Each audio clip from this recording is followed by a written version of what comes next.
Hello, Dr. Churchill. This is Jim Gillis with Win My Vote, and sorry I don't have my camera on. I'm not in the office right now, and the background's not set up for it. But I figured I'd give you a quick little demo of Win My Vote and what it is. So it's really pretty basic and pretty simple. It's a universal voter guide, non-partisan, where candidates can actually go up and build their own profile, the same way they would build a Facebook page or a Twitter account or an online dating account. So they build their profile and then they enter onto the race and onto the ballot that they're running in. So if I wanted to run for president, I'd go up, I'd build a profile, and I would enter right here. And then since this is a state by state, as a voter, I get to see all of the state level races as well as the county level races, and then down into the district level races, state assembly, state senate, board of supervisors, all the way down to BART board and community college board. I also get to see all the state propositions as well as all the local measures. And just while I'm here, I'll show you what they look like real quickly. So you click on that, you get a reading of the proposition. You can see a little 1-minute neutral video. These all start as undecided. But then you can see groups and organizations and individuals that are supporting this proposition, as well as groups and organizations and individuals that are opposing this proposition.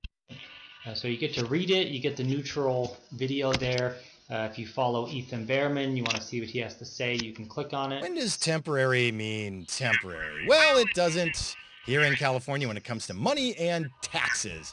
We passed Proposition 30 back in 2020. Board of Education, a county board of education, and a district board of education. All other states have two: state level, district level. I say absolutely no. By the way, I have kids in public schools in California. I want the best public schools. I still say no on Prop 55.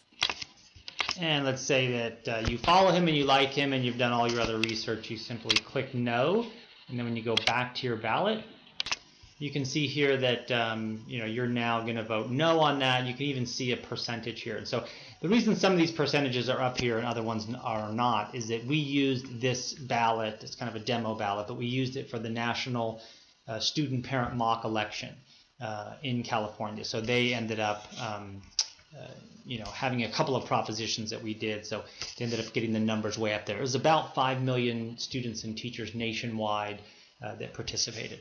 But let's go back up here. So I wanted to learn a little bit more about each one of these candidates, and let's say I don't know that much about Jill Stein or Evan McMullen, but it's on Jill Stein right now, so I want to learn a little bit more about her. I can click on it and I can learn a little bit more about her. I can see some videos on her, and again, this candidate builds their own profile, so they put up there what they want.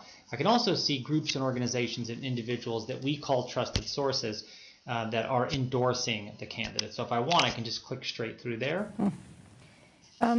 You are endorsing Dr. Jill Stein. You were a surrogate for Bernie Sanders. You spoke all over the country for him. Yeah. And let's say I'll listen to that and I'll go through all the other candidates. But if I decide I'm going to go with Jill Stein, I can favorite her here, or I can go back to my ballot and I can favorite her here, and I'll just go like that. And then she'll jump to the first position, which will make it really easy for me to find it, especially if I'm accessing this on my cell phone or my tablet.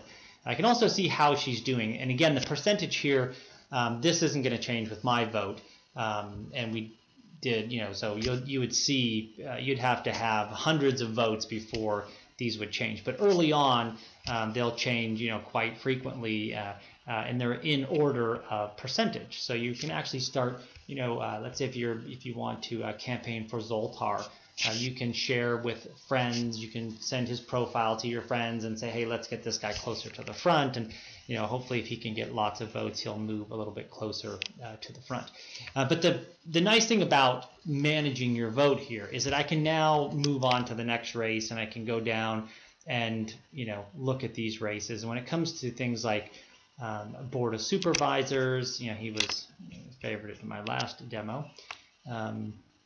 But school board, and let's say community college board, I would normally not be able to learn anything about any of these candidates, let alone hear what they have to say on things. So in this one, I can click on him, I can hear what he has to say.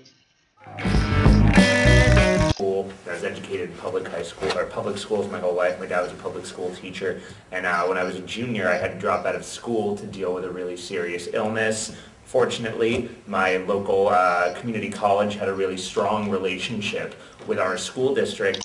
Yeah, and then with that, I can favorite him, and when I go back to my ballot, you can see that he's now, in that first position and green, and then I can just, not have to worry about that race anymore. I can go through, and I can do this, 3-4 weeks leading up to the election, so that it's no longer this big, huge event on this one Tuesday. I can go through the weeks, and again, I can comment on the race. There's a comment board. There's we have videos to watch on the debates and a variety of other things. It's really sort of a home for everything voting. Now, the way that trusted, so I can talk with you. The platform is pretty robust when it comes to features. We have lots of features for candidates. We have lots of features for what we call trusted sources. And trusted sources are groups and organizations and individuals that fill out their ballot and make endorsements, so I can follow trusted sources and see who they're endorsing and that type of stuff. But it's sort of a everything voting social guide, so that you can follow stuff. And I think in my message to you, I mentioned about sort of a level playing field. It really does become a level playing field because Hillary can spend $50 million in California, and Zoltan here can spend $500 in California. But it really won't matter to me because I'm going to click on both of them. I'm going to give them both equal time. I'm going to hear what they have to say. I'm going to compare their candidacy on the issues and on a variety of other things, and then I'm going to make my choice. All of the radio ads and the TV ads and the lawn signs really aren't going to have the same impact on me simply because I'm comparing them right here, side by side. Hopefully that helps. Thanks a lot. Bye-bye.